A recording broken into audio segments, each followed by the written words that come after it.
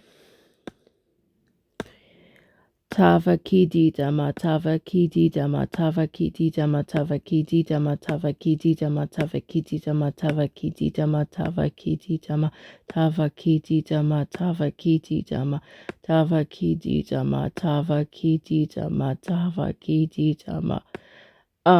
That's kind of what it would sound like. So this is primarily just the introductory information that I wanted to show with the basic rhythms. Um, so I would not worry about the subdivision for the groups of 3 right away. It's not a real big to do at this point. It's going to be a long time before we get there.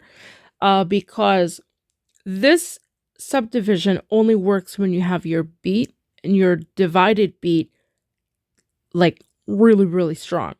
So, because as we we're saying earlier, if your beat is wrong, your other rhythms are also going to be off.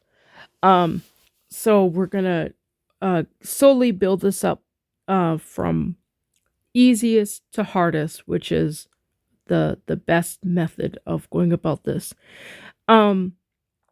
If you have a music teacher or have materials to study and you want to work on rhythm, if it's pretty simple music, I would just stick with the beat and the division of the beat. Possibly the subdivision if you have it for the groupings of 2. So that would be ta, tadi, and takadimi. If you're just learning, I don't think you're going to run across the grouping of 3 too often, but that information is ta and takida. I highly doubt there's going to be the division or the subdivision in easy music for the grouping of 3, but we will talk about that later. But this is just a general overview. Again, there is that website at the bottom. Let me zoom in so people can see it. It's called takadimi.net. And if I could do a little, oops,